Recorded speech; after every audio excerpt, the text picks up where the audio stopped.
네, 반갑습니다. 네. 오늘 육조단경과 마음공부책 211쪽입니다. 위없는 대열반은 두루 밝고 항상 고요히 비추지만 어리석은 범부는 이를 죽었다 말하고 외도는 끊어졌다고 고집한다. 이 마이크가 성능이 좋아진 것 같은데요. 네. 큰가요? 괜찮죠? 네, 제가 입을 좀 떼고 하겠습니다. 위 없는 대열반은 두루 밝고, 그러니까 두루두루 밝고 항상 고요히 비춘다.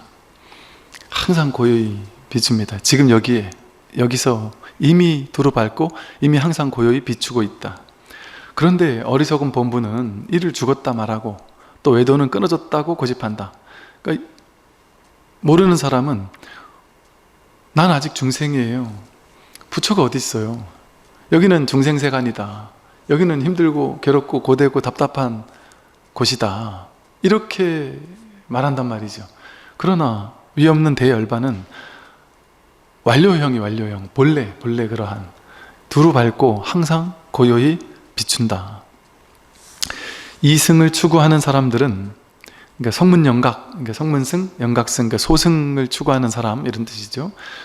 이승을 추구하는 사람들은 열반을 그 어떤 조작도 없는 것이라고 말하지만 그것은 모두 뜻으로 헤아리는 것이니 62견의 뿌리일 뿐이다. 이승을 추구하는 사람들이 열반은 그 어떤 조작도 없는 거야 라고 아무리 여법하게 말을 한다 할지라도 이승을 가지고 추구심으로 수행을 하려고 하는 사람들은 아무리 여법한 말을 한다 할지라도 뜻으로 헤아리는 것이다. 그러니까 이 공부는 뜻으로 헤아려서 알 수 있는 것이 아니다. 그런데 뜻으로 헤아려서 알 수 있는 것이 아니다 라고 하니까, 그러니까 머리로 헤아려서 할 수 있는 게 아니란 말이죠. 그러니까 이제 보통 사람들은 그러면 이건 체험으로 아는 것이구나 이렇게 얘기를 하는데, 그거는 말은 전부 다 허물이 있어요. 그래서 반은 맞고 반은 틀려요. 체험으로 아는 거지 하는 게 반은 맞고 반은 틀린단 말이죠.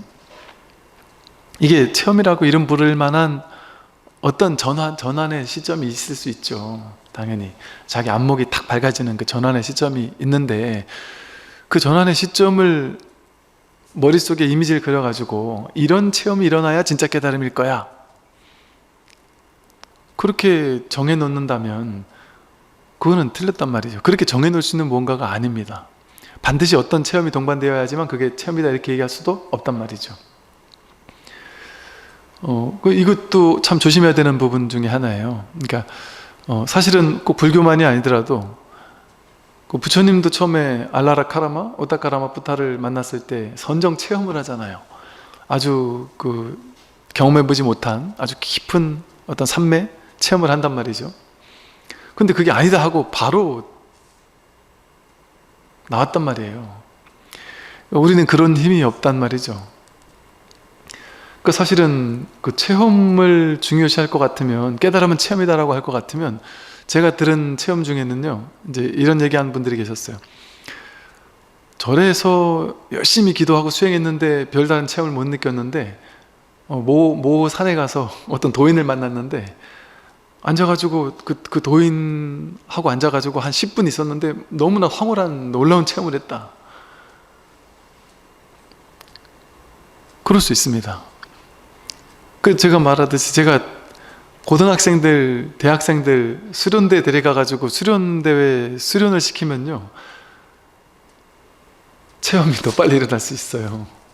어떤 좀 색다른 체험 같은 걸 바란다면. 근데 이제 사람들은 착각해서 그런 체험에서 뭔가 여태까지 느껴보지 못한 뭔가 시원함이라든지 뭔가 나름의 깨달음을 딱 얻고 나면 이게 뭔가 있는가 보다 하고 해서 거기 확 빠진단 말이죠. 사실은 사이비 종교라든지 사이비 명상단체라든지 이런 곳에서도 체험 다 시켜줍니다.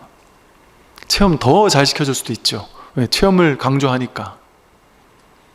체험을 더 많이 시켜줄 수도 있죠. 체험시키는 거는 쉽지 않아요. 어렵지 않아요. 다양한 놀라운 체험들을 하는 거야. 뭐가 그게 어렵겠어요.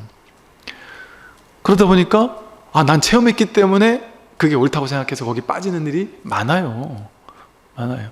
그러니까 불교에서도 마찬가지예요. 견성의 체험이라는 게 견성하는 그 순간의 체험이 견성이 아니에요. 체험하기 이전에도 있었고 이후에도 늘 있는 그것을 문득 한번 확인하는 그 순간을 견성이라 했을 뿐이지. 그런데 체험이 세게 오는 사람들은 그 체험을 견성이라고 착각한단 말이에요. 그러니까 체험이 왔는데, 깨달음이 왔는데 도망가 버렸다. 분명히 어제만 해도 너무나도 막 환희심이 나고 막 그랬는데 어떻게 자고 일어났는데 갑자기 사라질 수가 있죠? 근데 그 일주일 동안은 정말 세상 다 가진 것 같았는데 일주일 만에 갑자기 사라져 버렸어요. 그건 난 깨달음이 없어졌어요. 그 진짜 깨달음을 못 본 거란 말이에요. 그런 경우에는 체험에 속박되어서 사로잡혀서. 그래서 이게 너무 막 체험에 사로잡혀도 안 된단 말이에요. 그러니까 이 불교는 체험이야 이것도 틀리다, 그렇다고 해서 뜻으로 해야 되는 거야 그것도 틀렸단 말이에요. 그러니까 불교에서는 이거라고 얘기하고 그것도 아니라고 또 깨뜨려주고, 저거라고 얘기하고 그것도 아니라고 깨뜨려준단 말이죠. 어디에도 머무르지 마라. 부처님 말씀에도 머물러 집착하지 마라. 어디에도 머물러 있으면 그건 하나의 견해일 뿐이에요. 아무리 옳은 생각도 그 생각이 옳다라고 내가 딱 취하면 그건 견해일 뿐이다. 아무리 옳은 생각을 취한 것도 옳다라는 생각을 취한 것은 하나의 견해일 뿐이고 세간일 뿐이에요. 세간에서는 이 종교가 옳으냐 저 종교가 옳으냐, 이 사상이 옳으냐 저 사상이 옳으냐, 이 방법이 옳으냐 저 방법이 옳으냐 가지고 서로 경쟁하면서 이게 옳아 하는 곳에 가서 한 몇 년 공부했다가 저게 옳아 하는 곳에 가서 또 몇 년 공부했다가 이러면서 떠돌아다니는 게 중생세간이잖아요. 우리가 불교를 공부한 이유는 뭐겠어요? 불교는 그 모든 견해를 다 쳐버리는 종교예요. 우리는 그렇게 생각 안 해요. 우리는 스님, 불교도 무수히 많은 종교 가운데 하나고 불교에서도 무수히 많은 사상 가운데 불교라는 사상이잖아요. 아닙니다. 불교는 그런 특정한 사상이 아니에요. 불교 교리라는 게 없어요. 불교 교리는 전부 다 그럴 것이 없다라고 하는 방편의 이야기일 뿐이에요. 그러니까 부처님 가르침은 달을 가리키는 손가락이다, 임시 방편일 뿐이다 이러죠. 그 말은 뭐겠어요? 팔만대장경이 전부 다 방편이라 그래요. 팔만대장경이 전부 다 임시 방편이에요. 달을 가리키는 손가락과도 같아서, 강을 건너는 뗏목과도 같아서, 그럼 반드시 버려야 할 거예요. 그것을 버리지 않으면 진리를 볼 수가 없거든요. 그런데 불교에서 뭘 주장하는 게 있겠어요? 주장하는 게 없어요. 주장하는 게 있으면 아무리 옳은 거라 할지라도 그거는 삿된 견해에 불과하다. 그래서 여기서 뭐라고 했어요? 뜻으로 헤아리는 것이니 그것은 62견의 뿌리일 뿐이다. 62견 이러면 그 당시 외도의 견해를 62가지 종류로 구분한 거예요. 즉 견해가 있으면 전부 다 외도란 말이에요. 견해가 있는 것. 62가지 견해 가운데 뭐 신이 있다 이런 견해가 있든, 아니면 뭐 유물론이 됐든 유심론이 됐든 뭐 다원론이 됐든 뭐 범신론이 됐든 무슨 논이 있어가지고 그것만이 절대 진리야라고 내세울 수 있을 만한 어떤 하나의 견해가 있으면 그건 다 외도란 말이에요. 그래서 뜻으로 헤아리는 것은 전부 다 그것이 아무리 옳아도 열반은 조작도 없는 거야 라고 여법한 것 같은 그런 견해를 내세웠다 할지라도 그것을 취하게 되면 그거는 62견해일 뿐이다. 삿된 견해일 뿐이다. 허망하게 거짓 이름을 세워놓고 어찌하여 참된 뜻이라고 여기는가? 오직 모든 분별을 벗어난 사람이라야 통달하고 취하고 버림이 없어진다. 허망하게 거짓된 이름을 세워놓고서 어찌 참된 뜻이라고 여기느냐? 이름을 세우는 것은, 모양과 이름을 세우는 것, 명상이라고 부르죠. 이름과 모양을 가지고 세우는 것은 전부 다 허망한 것이죠. 거짓된 이름이죠. 그러니까 불교는 명을 깨고 상을 깬다 그러잖아요. 명과 상, 이름과 모양을 깨뜨린다. 그래서 이름 이전, 모양 이전, 그게 분별되기 이전, 거기는 늘 한결같으니까. 오직 모든 분별을 벗어난 사람이라야 통달하여 취하고 버림이 없어진다. 그러니까 그 어떤 분별을, 이게 가장 멋진 분별이고 멋진 견해다 해서 그걸 딱 쥐고 그 틀을 가지고서 세상 모든 것이 옳으냐 그르냐를 딱 기준을 잡을 수 있는 나만의 어떤 딱 중심이, 가치관, 어떤 견해, 이게 딱 옳은 견해를 갖길 원하잖아요. 근데 나만의 옳은 견해를 가지는 것은 그건 옳은 견해가 아니에요. 62견, 사견일 뿐이지. 모든 분별을 통으로 벗어난 사람이라야, 그래야 진짜 통달해서 취하고 버림이 없어져요.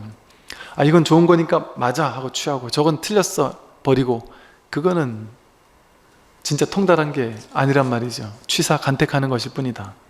온으로 이루어진, 색수상행식으로 이루어진 일체 모든 것들, 또 나라는 존재, 그리고 바깥에 있는 모든 색상, 모양이 있고 빛깔이 있는 모든 것들, 또 하나하나의 말과 소리의 모든 모양을 지닌 모든 것들, 말과 소리 모양을 지닌 모든 것들, 그런 것들이 한결같이 나도 세계도 말도 모양도 전부 다 한결같이 꿈과 같고 환영과 같음을 알아서 번분이 성인이니 하는 견해를 버리고 열반이라는 견해도 짓지 않는다면 양극단과 과거, 현재, 미래라는 시간이 끊어진다. 나가 생각이에요. 관념일 뿐이에요. 너무 오랫동안 이걸 나라고 여기는 관념에 너무 사무쳐 오랫동안 그걸 굳게 믿어왔다 보니까 그 오랜 습관이 그게 아니라고 하면은 믿지를 못하는 것일 뿐이지, 나도 세계도, 나가 생기니까 상대적으로 또 세계가 또 생긴단 말이에요. 이 몸 오온이라는 색수상행식을 나라고 하니까 이 바깥에 있는 것들은 내 아닌 게 돼버리잖아요. 나와 세상이 이렇게 둘로 나뉘고, 그리고 그걸 가지고 세상이 만물이 서로 다 다르다라고 이름을 붙이고 모양을 붙여서, 이건 어떤 이름으로 저건 어떤 이름으로 이름 붙이고 모양 붙이고 개념을 입혀가지고 세상 모든 것을 분별하기 시작했단 말이에요.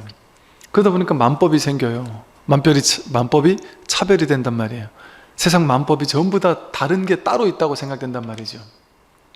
그러나 그 모든 것들이 한결같이 꿈과 같고 환영과 같음을 알아서, 금강경에서도 여몽 환포영 하듯이 꿈과 같고 환영과 같음을 알아서 번분이 성인이니 하는 견해를 버리고, 이 번부가 어디 있고 성인이 따로 어떻게 있겠어요. 열반이라는 견해, 이것도 열반이라는 거 하나의 견해예요. 부처에게는 부처가 없고 열반한 자에겐 열반이 없어요. 중생에게만 열반이 상대적으로 생기는 것이지, 그러니까 이 자리는 열반도 아니고 부처도 아니에요. 그냥 아무 일이 없는 것이지. 그래서 그렇게 되면 양극단과 과거, 현재, 미래라는 시간까지도 다 끊어진다. 양극단이 따로 없으니까. 그리고 과거, 현재, 미래라는 시간이 어디 따로 있겠어요. 생각 속에서만 있잖아요. 생각 속에서만 과거, 현재, 미래가 있고, 열반이니 중생이니가 있고, 본분이 성인이니가 있고, 나와 너가 있고, 나와 세상이 생각 속에서만 있단 말이에요. 자기 생각 속에서만.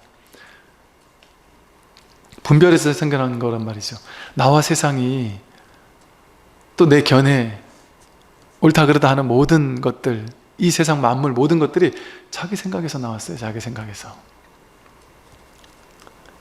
자기가 꾸는 꿈이에요. 자기가 꾸는 꿈이다. 그런데 문득 깨달으면 그 꿈에서 깨어나는 거예요.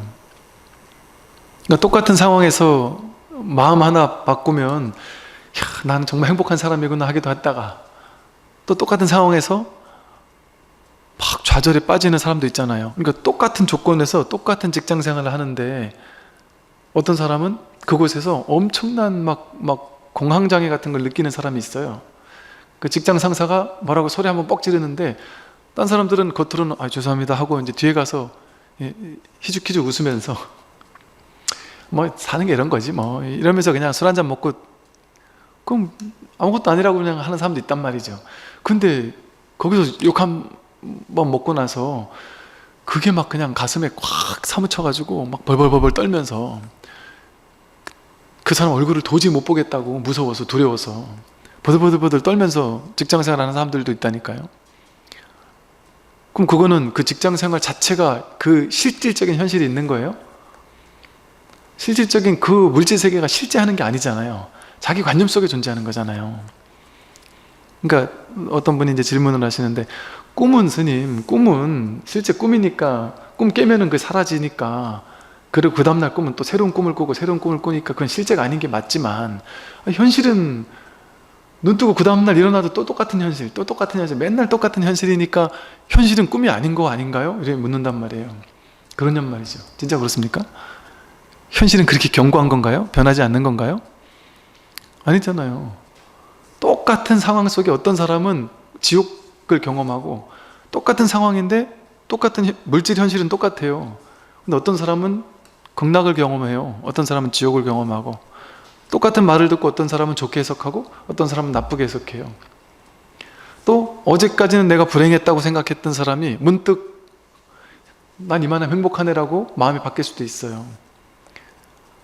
그 사람이 사는 세계가 다르다니까요.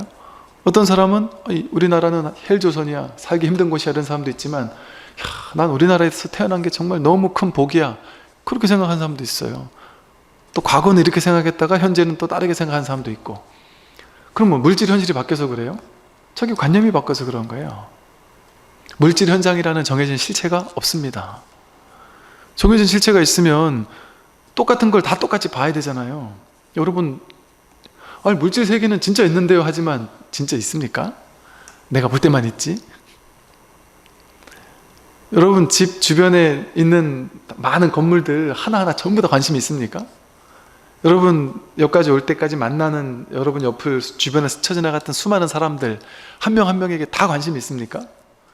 관심 없어요. 관심만 없는 게 아니라 그 사람은 나에게 없는 사람들이에요. 분명히 눈으로 봤지만 내가 관심을 두지 않으면 그 사람은 없다니까요. 그 존재는 없다니까요. 그 빌딩도 없다니까요. 내 집 앞에 피어난 꽃 한 송이가 없다니까요.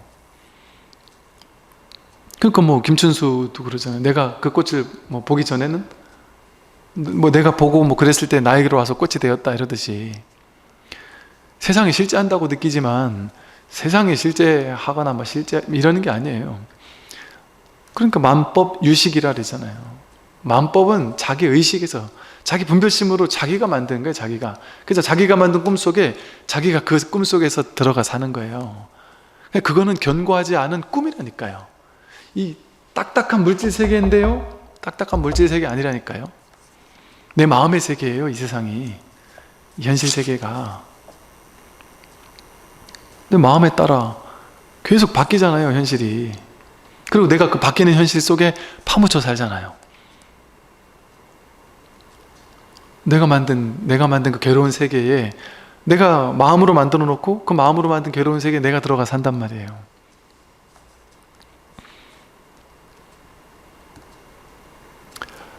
문득 막 머릿속이 복잡하다가도, 저 옛날에 그런 많이 그랬어요. 막 현실이 막 복잡하다가도 그냥 이렇게 문을 열고 바깥으로 나가서 이렇게 서 있으면 저 멀리 산을 보고 나무 한 그루를 보고 풀 한 포기를 보고 꽃 한 송이를 보면 이게 모드가 탁 바뀌는 것 같은 느낌? 완전 다른 세계가 갑자기 짠하고 열리는 것 같은 느낌? 그걸 어떻게 표현할 방법이 없어서 그때 쓴 글을 보니까 그렇게 표현을 했더라고요. 컴퓨터 키보드 앞에 앉아가지고 막 업무를 하다가도, 또 그때 제가 이제 군승으로 있었으니까 군에서 군 장병들 만나서 막 법회도 하고 교육도 하고 이러다가도, 이런저런 업무 하다가도 문득 나가서 저 파란 하늘을 바라보기만 해도 갑자기 그곳이 저 히말라야 아름다운 게스트하우스에 롯지에 앉아 있는 것 같다. 여행이 따로 없다. 그냥 문득문득 우리가 한 생각, 그 무거운 한 생각, 이거 내가 만들고 있잖아요. 계속해서 지금 내가 자기 머릿속에서 내가 살고 있는 세계를 지금 내가 이렇게 만들고 있지 않나요? 여러분이 살고 있는 세계가 정해져 있습니까? 진짜? 여러분이 난 돈 버는 게 중요해 생각했는데 그 돈 버는 게 중요해라는 생각을 내가 붙잡고 살았던 것뿐이지, 난 A라는 회사에 취직해야 돼, 아니면 진급해야 돼 하는 생각을 쥐고 있었다.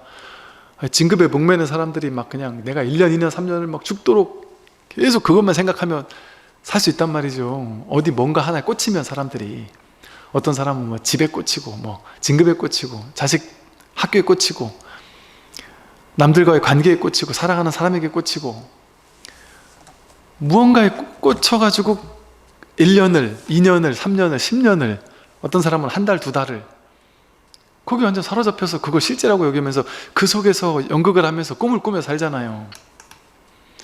그러다가 문득 한 방에 놓여나죠. 한순간 놓여나요. 강제로라도. 문득 내가 놓여나기도 하고, 어떨 때는 내가 정말 사랑한다고 해서 막 쫓아다니는 사람이 갑자기 내가 싫다고 하고 딴 데로 휙 떠나버리면 현타가 온단 말이에요. 내가 진급하려고 막 몇 년을 고생해서 막 달려왔는데 진급이 딱 떨어지는 순간이 왔다. 전혀 다른 세계가 이제 탁 온단 말이죠. 근데 그 모든 세계에 내가 사로잡혀서 이것이 최고야 하고 하면서 몇 년 동안 그걸 향해 달려오던 세계였는데 그게 진짜 세계입니까? 근데 관념의 세계예요. 진급이 중요해 라고 여기는 그 관념, 자기 관념 속에 자기가 빠져가지고 거기에 막 사로잡혀가지고 회사 갈 때마다 떨리는 거예요. 내가 잘할 수 있을까 못할까? 저 사람이 날 어떻게 볼까? 저 사람한테 잘 보여야 되는데 온갖 내 막 진이 거기, 내 의식이 거기 초점이 맞춰져 있단 말이에요. 근데 그게 한 생각인 이유는 뭐겠습니까? 그렇게 막 진급하면서 몇 년을 고생하던 사람이 문득 어느 날, 그래가지고 너무 스트레스 받았는데 어느 날 누굴 만났어요. 이 회사보다 훨씬 더 큰 회사에서 더 좋은 조건으로 스카우트 제의가 온 거라. 그럼 이분 이걸 단박에 그만두고 저쪽에 갈 수 있단 말이에요. 단박에 그만두면은 어때요? 여기서 내가 지금 몇 년째 막 잘 보이려고 했던, 막 기를 쓰고 했던 그 세계, 내가 살아왔던 그 세계가 순식간에 닫힌다니까요. 그런 새로운 세계가 착 열린다니까요. 그러면 그 세계가 그렇게 한 방에 무너질 수 있는 세계였어요. 여러분 뭐 성공해야 된다, 막 돈 벌어야 된다, 막 기르수가 앞만 보고 달려가다가 갑자기 말기암 판정을 탁 받았거나 시한부 인생 판정을 딱 받아보세요. 내가 돈 수억 원, 수십억 번 거, 그게 의미가 있습니까? 갑자기 그 모든 것이 물거품이 돼버려요. 하루아침에 아무 의미가 없어져 버려요. 제가 이거를 하여간 어떻게 설명을 이렇게밖에 못했는데, 제가 하려는 말의 핵심은 뭐냐? 무언가에 우리는 사로잡혀 있잖아요. 사로잡혀 있어요. 근데 아무것도 아닌 거예요, 그거. 내가 5년 동안 어떤 특정 종교에 사로잡혔었다. 그 사로잡혔다가 거기서 막 힘들게 하다가 행복도 하고 막 하다가 나중에 여기 좀 잘못된 단체군 해서 빠져나왔다. 그럼 그냥 끝이에요. 그러면 그건 그냥 아무것도 아닌 거예요. 지금 여기서 정신 딱 차리면 바로 그냥 본래 자리로 돌아온단 말이에요. 왜? 이건 다 허상의 세계였기 때문에, 허상에서 내가 5년 6년을 빠져 있었던 것 뿐이지. 근데 누구나 다 그러잖아요. 돈에, 명예에, 권력에, 사람에, 집착에, 또 사랑에, 모든 것에 의식이 사로잡혀 있을 뿐이에요. 근데 그거는 어떻게 하면 깨져요? 지금 눈앞으로 돌아오면은 아무 일이 없어요. 많은 분들이 이제 고민을 얘기를 하시면 그래요. 한 10분, 20분 막 그냥 막 쏟아내요, 고민을.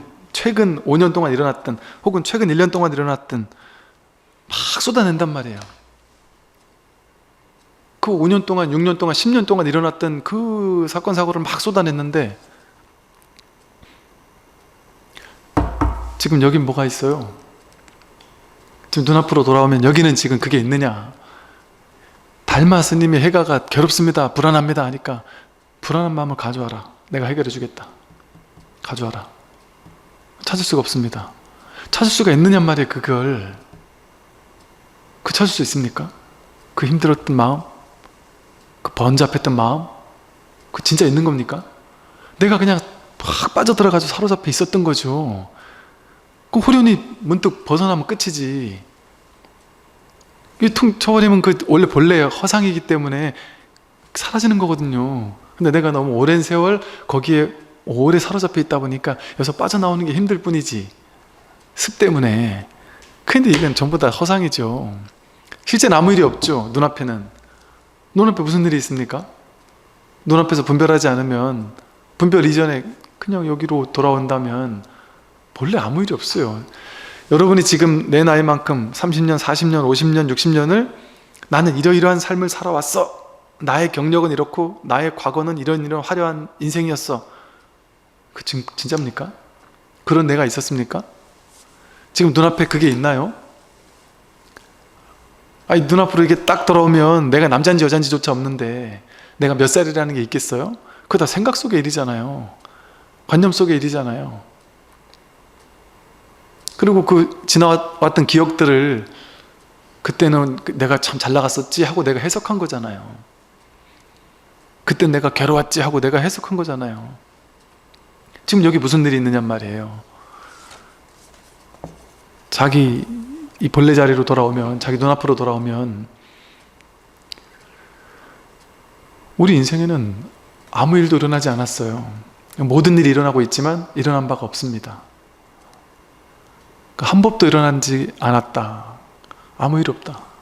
근데 우리는 그 모든 일이 다 있다고 착각하는 사람들인 거예요. 그리고 그 속에서 막 그냥 힘겨워하는 사람들인 거예요. 힘겨워할 일이 하나도 없는데 아무 일이 없어요. 그 일이 모두 다 일어나고 있는데 아무 일이 없어요.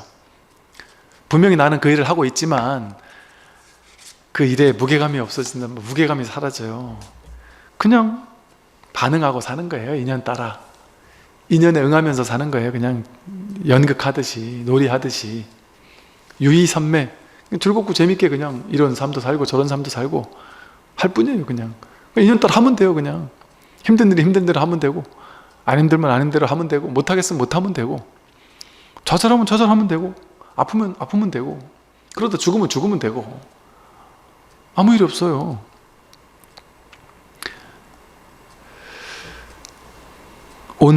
항상 온갖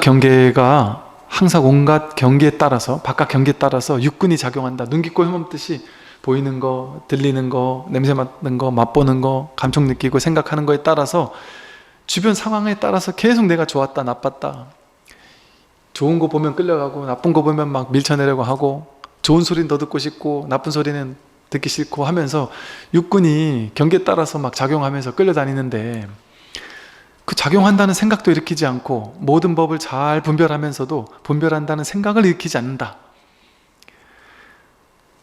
볼 거 보고, 들을 거 듣고, 판단할 거 판단하고, 분별할 거 분별하고, 다 작용하면서도 분별한다는 한 생각도 일으키지 않는다 하는 거예요. 아무 일이 없다고 해서 현실을 그럼 살지도 않는다는 얘기가 아니에요. 현실을 무시한다는 얘기도 아니에요. 아무 일이 없다고?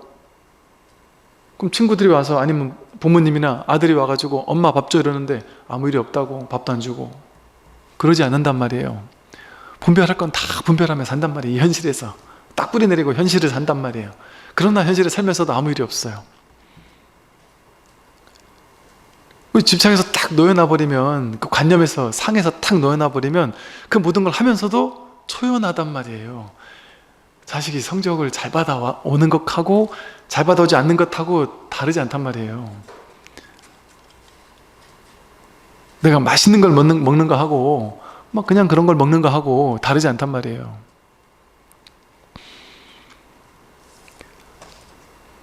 분별을 일으키지 않으면 겁의 불길, 이 세상이 생겨난 것들이 그냥 오래 지속되다가 언젠가는 불길이 일어나가지고 탄단 말이에요. 탐진치 삼독의 불길이 일어나가지고 이 세상을 불태운단 말이에요. 그래서 겁파가, 이 우주가 무너지는 날, 성주 개공한다 그러잖아요. 우주는 성주 개공할 때, 무너질 때 겁파가 일어나가지고 바다 밑바닥까지 전부 다 이 겁파의 불길이 태운단 말이에요. 그래서 폭풍이 불어서 산과 산이 서로 부딪히더라도, 성주 개공하듯이 그 별이 하나가 무너진다 할지라도 생겨난 모든 것은 머물렀다가 그게 무너질 때가 있으니까, 그 무너진다 할지라도, 이 우주가 무너진다 할지라도 정멸의 즐거움은 참되고 영원하니 열반의 모습은 바로 이와 같다.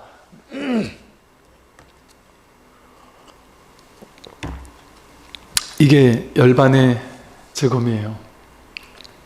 이게 깨달음의 효과, 효능이에요. 그러니까 여러분들이 하고 있는 공부가 이런 공부를 하고 있는 거예요.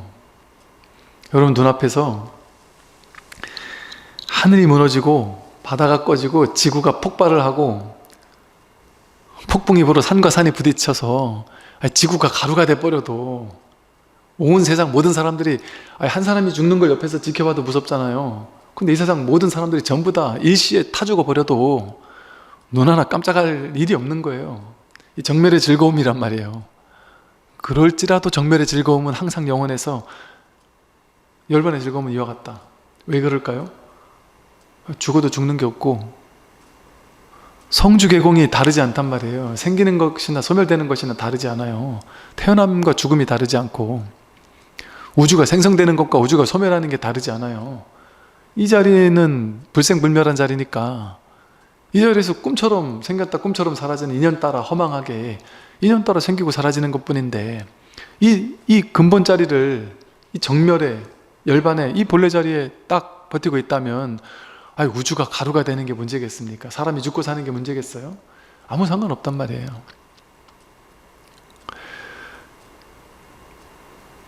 내가 죽는 게 무섭다. 지금 내가 죽고 이 문제가 아니에요. 지금 이 공부는.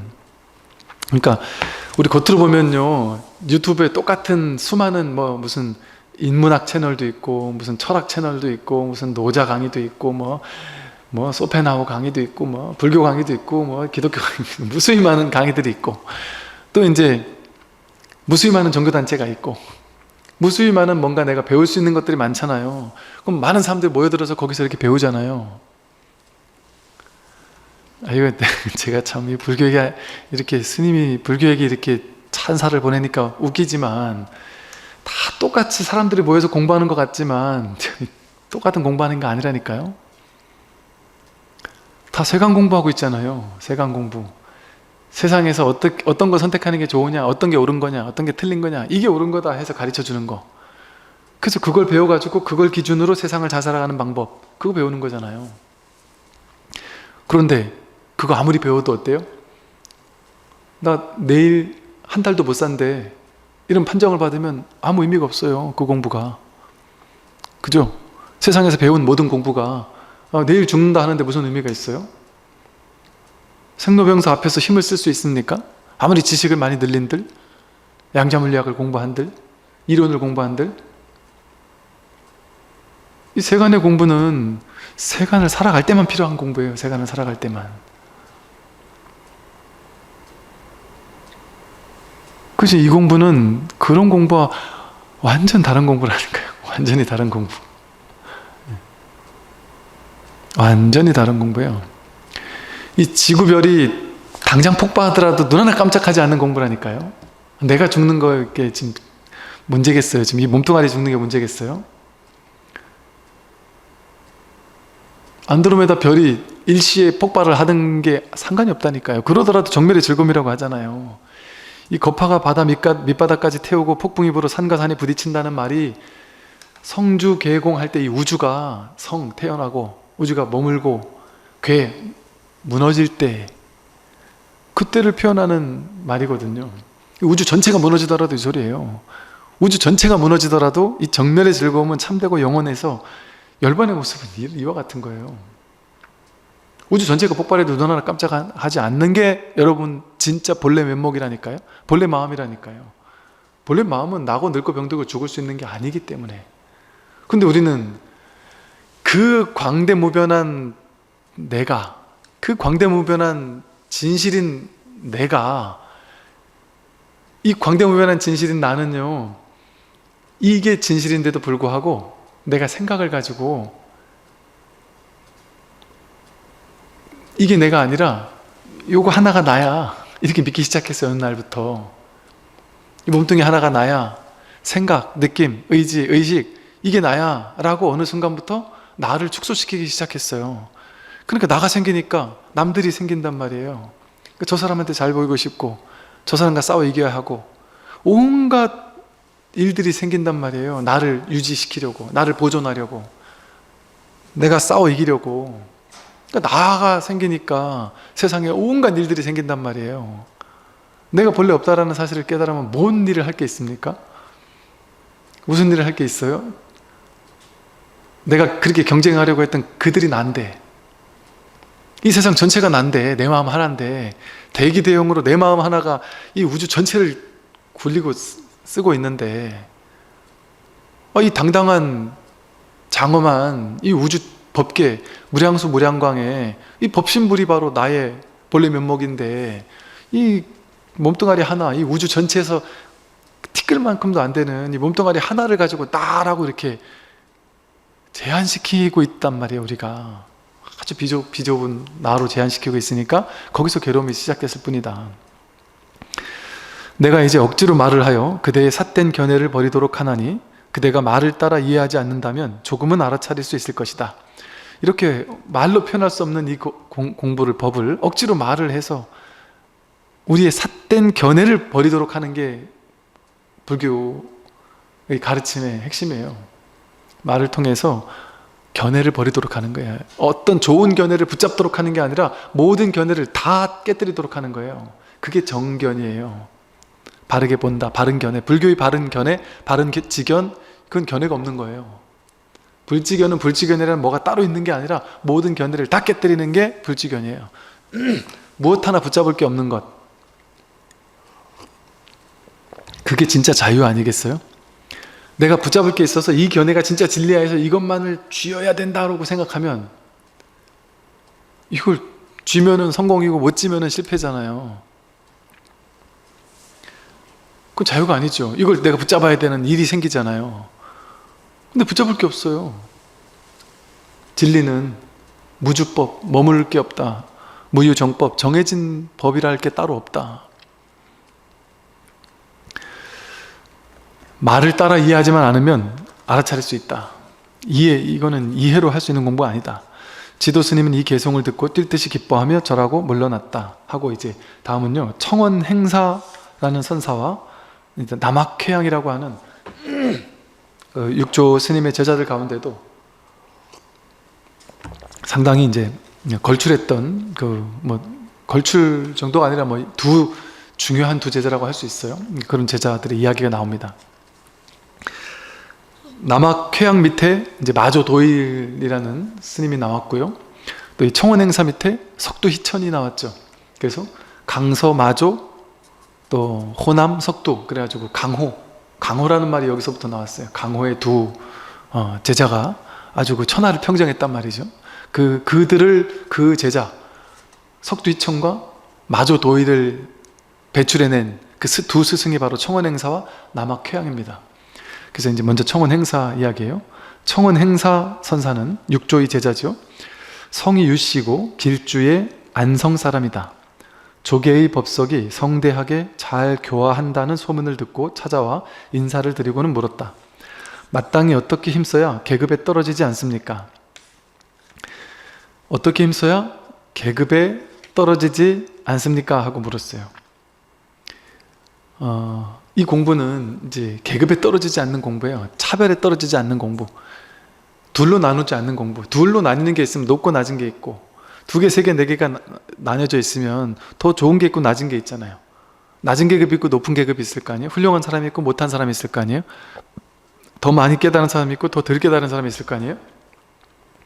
공부가 많이 된 사람이 있고 적게 된 사람이 있을 거란 말이죠. 근데 계급에 떨어지지 않는다. 그 어떤 차별도 없다는 거예요. 높고 낮음이라는 차별이 없다. 그 불이법을 얘기한단 말이에요. 불이법, 불이중도. 둘이 아닌 본래 이 한마음, 이 한법, 이것을 깨닫는, 이걸 얘기를 하는 거예요. 그렇게 계급에 떨어지지 않는, 차별에 떨어지지 않는 이 자리를 물었단 말이에요. 그때 대사께서 말씀하셨다. 그대는 지금까지 어떻게 해왔느냐? 그대는 지금까지 어떻게 해왔느냐 하고 물었어요. 그랬더니 청원행사가 말했습니다. 성스러운 진리라도 행하지 않았습니다. 사성제가 불교의 핵심이잖아요. 사성제, 네 가지 성제, 성스러운 진리란 말이에요. 이게 불교의 핵심이에요. 불교를 한마디로 뭐라고 하느냐? 사성제, 그 성제, 성스러운 진리, 이게 불교의 핵심이에요. 근데 청원행사는 뭐라고 했냐? 이 사성제조차도 행하지 않았다. 불교의 최고의 진리라고 하는 그거조차 나는 행하지 않는다. 이 말이 무슨 말이겠어요? 나는 그러니까 중생에게는 부처가 필요해요. 중생은 내가 중생이니까 부처가 있어야 돼요.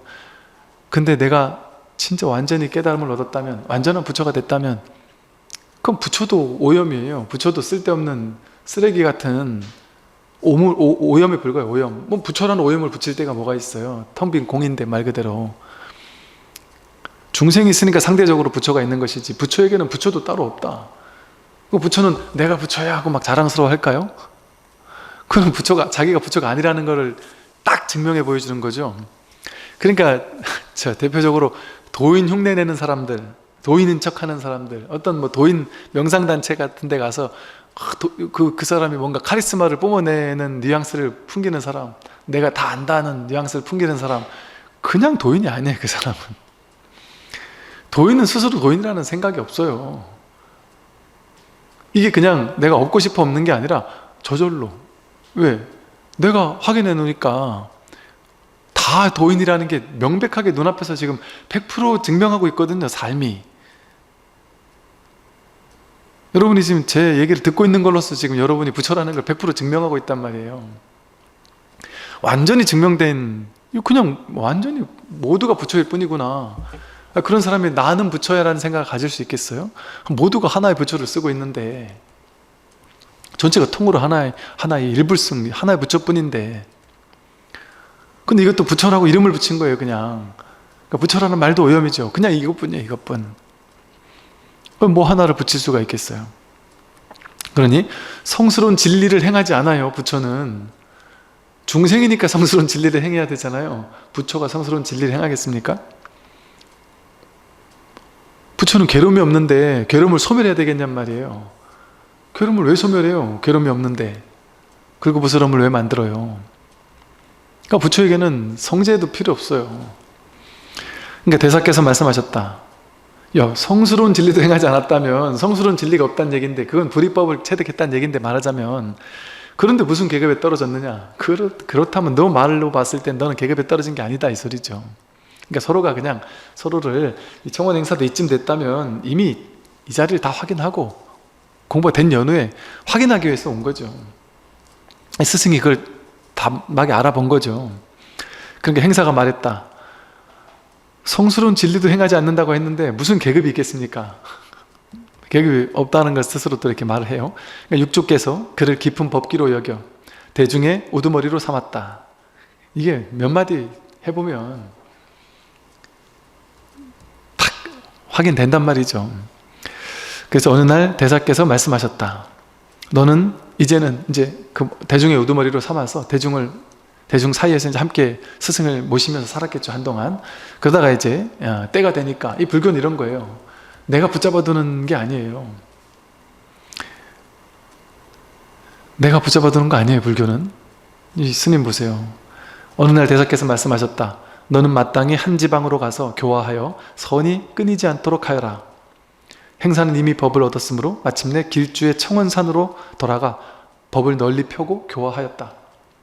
이 앞에 대매 법상스님, 앞에가 아니네, 뒤에네. 대매 법상스님도 마조스님에게 법을 받고, 그리고 대매산으로 가서 법을 펴면서 홀로 조용히 살았단 말이에요. 이 불교는 공부를 시키가지고 하산시키는 가르침이에요. 떠나보내는 거예요. 내가 붙잡아 놓고 내 밑에만 있어라. 이렇게 붙잡는 종교가 아니란 말이에요. 공부시켜서 보내는 거예요. 보내는 거. 쥐지 않는단 말이에요. 붙잡지 않는단 말이에요. 근데 많은 뭐 사이비 종교나 무슨 이런 사이비 명상단체 이런 데 보면 어떻게든 거기 붙잡아 두려고, 어떻게든 붙잡아 두려고 막 하고, 어떤 단체는 얘기 들어보니까 거기는 좋긴 좋은, 프로그램은 좋은데 가면 막 체험도 있고 좋대요. 체험 있는 거를 좋다고 자꾸 착각하면 안 돼요. 체험 있다고 해서 좋은 게 아니에요. 체험을 강조하는 것 자체가 마군이에요. 체험 그건 왔다 가는 거다 하고 아주 가볍게 보는 게 진짜죠. 불교는 항상 전통적으로 체험에도 머무르면 안 된다. 삼매도 머무르면 안 된다. 그 놀라운 체험했다고 해서 그걸 막 애지중지하는 건, 그건 어리석은 거다. 그건 왔다 가는 환이다, 환. 이렇게 얘기한단 말이에요. 사이비단체가 제일 뭐 가지고 사이비단체가 진짜라고 증거를 해야 돼요? 체험시켜줘야 돼요. 체험시켜주는 건 되게 쉽다니까요, 여러분. 체험시켜주는 건 어렵지 않습니다. 뭔가 막 신비 체험시키고 막 펑펑 울고 막 가벼워지는 체험 같은 거 어렵지 않다니까요. 심지어 심리치유하는 단체에 가도 심리학 같은 데서도 그런 정도의 시원함 같은 것들은 체험 다 시켜줘요. 근데 가면 좋대요. 근데 돈이 많이 든대요. 그 돈 지불해서 가고 나면 거기서 자꾸 붙잡면 돼요. 너 여기서 이러다 나가면 다시 또 돌아간다. 아직은 안 됐다. 계속 있으라고. 한 달이고 두 달이고 세 달이고 계속 있으라고 한대요. 그 돈은 계속 내야 되고. 뭐 그런 것 때문에 막 제보해가지고 어지간한 명상단체 중에 약간 좀 이상하다 싶은 단체들은 여지없이 그 PD수첩 이런 데가 귀신 같아요.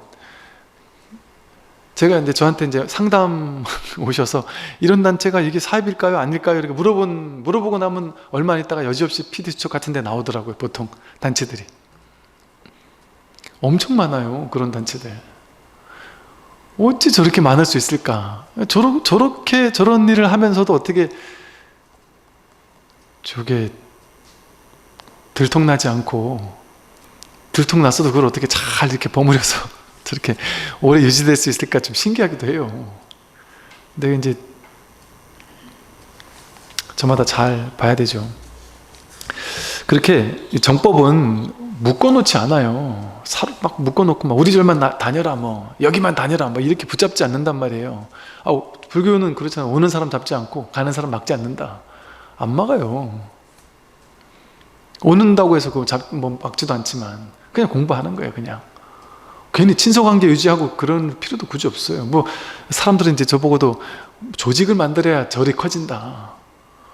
뭐 구별로 이렇게 조직을 만들고 신행단체를 만들고 뭐 회장들을 만들어서 서로 이제 막 또 끌어오게 만들고 등을 달 때도 막 딱 단체별로 해가지고 막 등 몇 개씩 막 달아오라고 막 시키고 하면서 뭐 온갖 조직력을 해야 된다는 거예요.